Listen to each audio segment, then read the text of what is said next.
ఓం సత్యం ఓంలండి. ఓం సత్యం ఓం. ఓం సత్యం హోములు అంటే మనము అయమ్మ తల్లి బిడ్డలు, భక్తులు అండి. హోములు అంటే హోం చేస్తాము. హోములు అంటే హోములము, బిడ్డలము, భక్తులము, ఈ మూడే మాట. బ్రహ్మ, విష్ణు, శంకరుడు అక్కడ దర్శనం. మనం ఒక చిన్నపిల్లల రూపంలో అంటే చిన్నపిల్లల రూపంగా దర్శనం అయ్యాము. మీరు ఆలోచించే ఉంటారు, మీరు చదివి ఉంటారు, మీరు యూట్యూబ్లో చూసే ఉంటారు. సతీ హంసయమ్మ బిడ్డల ముగ్గురు ఎవరు?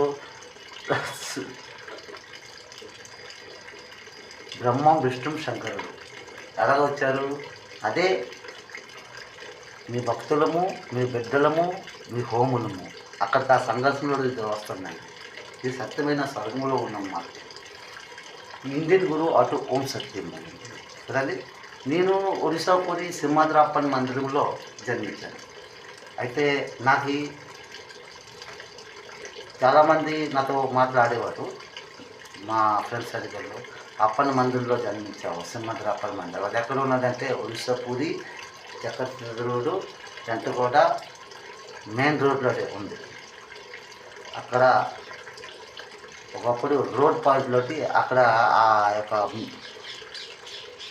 ఆ గుడిని ఎరగొట్టినాను, కానీ ఒక మిషన్ కూడా వచ్చింది, అది కూడా ఖరాబ్ అయిపోయింది.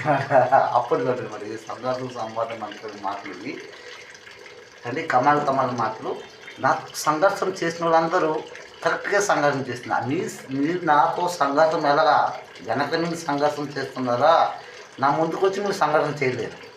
నా ఉండేవాళ్ళు మీకు భయము, మీకు భయం అండి, మీకు సిగ్గు, మీకు మొక్కమాటము. నా ముందు నుంచి సంఘర్షణ చేశారంటే మీ మనసులో ఉన్న మాటలన్నీ నేను బయటికి చెప్పేస్తాను. మీరు కోపం వచ్చేస్తుంది, మీరు నాకు గొడవలు చేస్తారు. ఉండేవాళ్ళు నన్ను గొడవలు చేయడానికి నేను జన్మించలేదండి. మీతో సంఘర్షణ చేయాలండి. మీరు చేసిన పాపాలని, మీరు చేసిన ఎదవ పనులు అవన్నీ మాన్పించాలని జన్మించానండి. ఎస్, నా కుటుంబ మాటలు, ఈ దేశం మాటలు, స్వర్గంలో ఉన్న మాటలు నేను చెప్తే మీకు ఆటోమేటిక్గా అర్థమవుతుంది అన్నమాట. ఆ దేవుడు ఉన్నాడు, ఈ సత్యమైన మాటలు మనం మారాలి అని మారుతారు అంతే. మీ ఇంటి మాట నేను అడిగానంటే మీకు కోపాలు వస్తాయి. అందుకోసమని నేను అడగనండి. నాకు తెలుసు, అయినా నేను అడగను. అయినా అడిగితే నన్ను చేసినా సరే నా నాలుగుకి తగలదు, అక్కడికి ఆగిపోతుంది. ఇది ఓం సత్యం సర్వంలో ఉన్న మాట, కమాల్ మాట. మీరు ఎనీ టైం ఆ సత్యంని అలవాటు పరచుకోండి. ఓం సత్యం.